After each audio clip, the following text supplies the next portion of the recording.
Jejak kabut di Bukit Seruni. Liburan semester akhirnya tiba. 4 sahabat yaitu Alia, Bagas, Reno, dan Mira merasa ini waktu yang paling tepat untuk mencoba sesuatu yang menantang. Mereka memilih Bukit Seruni, sebuah bukit yang sering diselimuti kabut dan terkenal dengan jalurnya yang lembab dan rimbun di daerah Malang. Pagi itu, mereka berkumpul di halaman rumah Alia, sambil membawa tas berisi air minum, makanan ringan, kompas, jaket, dan peta pendakian. Udara sejuk dan matahari yang baru terbit membuat semangat mereka lebih meningkat. Aku udah cek cuaca hari ini, katanya cerah sampai siang, kata Mira sambil menutup aplikasi di ponselnya. Bagus, artinya kita bisa naik tanpa khawatir kehujanan, tambah Bagas. Reno mengangkat peta lusuhnya. Ini peta jalur lama yang aku temukan di perpustakaan sekolah. Jalurnya katanya masih bisa dilewati. Alia mengangguk sambil tersenyum. Kalau begitu, ayo berangkat sebelum matahari makin tinggi. Kita mulai berjalan melewati jalan setapak yang dikelilingi pohon bambu, menikmati suasana hutan yang masih basah oleh embun. Setelah 1 jam berjalan, jalur yang tadinya jelas mulai dipenuhi dedaunan rontok. Angin berembus lebih dingin dan kabut mulai turun perlahan. Kok tiba-tiba berkabut ya? Padahal ramalannya cerah, kata Mira sambil merapatkan jaketnya. Reno memeriksa peta dan kompas. Seharusnya kita sebentar lagi sampai di persimpangan dengan tanda pohon berukir, tapi aku nggak lihat apa-apa. Mereka terus berjalan, namun kabut semakin pekat sampai jarak pandang tinggal beberapa meter. Bahkan pepohonan terlihat seperti bayangan besar tak berbentuk. Alia berhenti. Tunggu, ini bukan jalur yang tadi kan? Bagas pun memandangi sekitar sambil berkata, tidak ada tanda jalur pendakian seperti biasanya. Tidak ada ikatan tali pada pohon, tidak ada batu penanda, dan tidak ada persimpangan. Kita tersesat, tanya Mira dengan suara pelan. Reno pun menggigit bibir sambil berkata, sepertinya iya. Mereka pun berdiri di tengah kabut sambil mencoba tenang. Meski suasana mulai mencekam, tiba-tiba terdengar suara burung hantu yang letaknya di kejauhan. Suaranya bergema, membuat suasana semakin menegangkan. Ini makin menyeramkan, singgung Bagas. Lalu terdengar suara gemercik air di dekat mereka. Ada air, mungkin kita bisa ikut alirannya, kata Alia.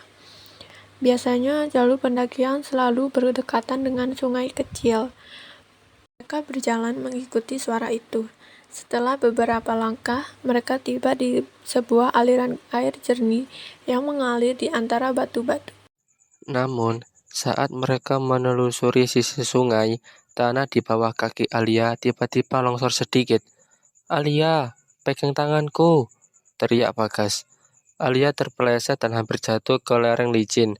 Namun, Bagas berhasil menariknya sebelum ia terguling ke bawah. Nafas Alia terengah. Kita nggak boleh sembarangan jalan, ujar Bagas. Suaranya tegas namun penuh kekhawatiran. Alia mencoba tersenyum. Makasih ya, aku fine. Coba kaget. Kabut semakin tebal. Suara-suara hutan makin tidak jelas. Mereka mulai merasa seperti berputar-putar. Aku rasa kita harus berhenti dahulu, kata Reno. Kalau terus jalan tanpa arah, kita makin jauh dari jalur.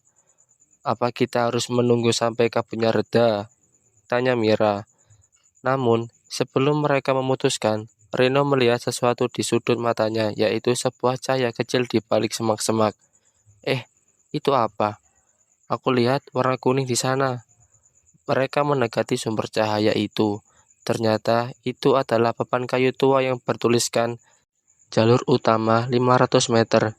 Wajah mereka pun langsung berbinar dan berbahagia. Mereka mengikuti arah papan tersebut. Jalanan masih licin, tapi papan kayu berikutnya muncul setelah beberapa langkah. Kabut pun mulai menipis perlahan. Syukurlah, kita kembali ke jalur yang benar, ujar Alia lega. Reno pun menepuk pundaknya sambil berkata, tadi kalau Bagas nggak cepat menangkapmu, bisa bahaya banget. Bagas tersenyum kecil. Ya iyalah, masa aku biarin temanku jatuh. Setelah perjalanan sekitar 15 menit, mereka tiba di jalan yang cukup lebar, yaitu jalur resmi pendakian. Mereka langsung berteriak bahagia. Aku gak nyangka kita bisa keluar dari kabut itu, kata Mira sambil tertawa kecil. Mereka melanjutkan perjalanan menuju puncak. Meski lelah, semangat mereka kembali penuh. Saat akhirnya tiba di puncak Bukit Seruni, pemandangan luar biasa menyambut mereka. Hamparan awan tampak seperti lautan putih yang bergulung di bawah kaki mereka. Matahari memantulkan cahaya keemasan, membuat kabut yang tersisa tampak berkilau. Worth it banget, ujar Alia. Petualangan ini bakal aku ingat selamanya. Paling penting, tambah Bagas, kita tetap bersama meski tersesat. Mira tersenyum. Persahabatan merupakan kompas terbaik. Saat turun, mereka sepakat bahwa petualangan bukan soal mencari jalan tercepat atau paling mudah, tetapi soal bagaimana mereka menghadapi rintangan bersama. Hari itu, Bukit Seruni bukan hanya menjadi tempat pendakian, tetapi juga saksi bagaimana empat sahabat ini belajar keberanian, persatuan, dan kepercayaan.